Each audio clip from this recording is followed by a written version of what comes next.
Kidlat News Updates. Mga balita ngayon, pagkakatalaga kay Makakwa bilang Interim Chief Minister ng BARM, tinutulan ng MILF. High-value drug suspect huli sa Camarines Sur, 2.7 million pesos na halaga ng shabu na samsa. Presyo ng diesel at kerosene bababa simula bukas March 80. Ako po si Cesar Soriano para ihatid ang mga nangungunang mga balita sa buong kapuluan. Ngayon, tinanggihan ng Central Committee ng Moro Islamic Liberation Front o MILF ang pagkakatalaga kay Abdul Rauf Makakwa bilang bagong Interim Chief Minister o ICM ng Bangsamoro Autonomous Region in Muslim Mindanao o BAR.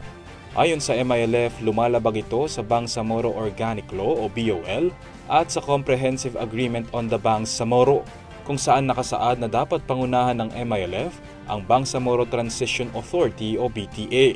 Sa Consultative Assembly, ipinahayag ng mga leader at stakeholders ang kanilang pagkabahala sa hindi pagsunod ng administrasyon sa opisyal na listahan ng 41 nominado ng MILF at 35 lamang ang hinirang ni Pangulong Ferdinand Marcos Jr. Tiniyak naman ng Office of the Presidential Advisor on Peace, Reconciliation and Unity o OPAPRU na sumusunod sa kasunduan ang liderato ng BAR. Arestado ng Police Regional Office 5 o PRO5 ang isang high-value drug suspect na si alias Edward sa buy-bust operation ng Regional Police Drug Enforcement Unit, Baaw at Nabua Police at Provincial Intelligence Unit sa koordinasyon ng Philippine Drug Enforcement Agency sa Baaw, Camarines Sur, Kamakalawa. Ayon kay PRO5 Director Brigadier General Andre Dizon, nasamsam mula sa suspect ang 405 grams ng hinihinalang shabu na may halagang 2.754 million pesos. Si Edward ay nasa kustodiya ng Baaw Municipal Police Station at nahaharap sa kasong paglabag sa Comprehensive Dangerous Drugs Act of 2002. Nananawagan ng PRO5 sa publiko na maging mapagmatsyag at agad na iulat ang anumang iligal na aktibidad sa mga otoridad.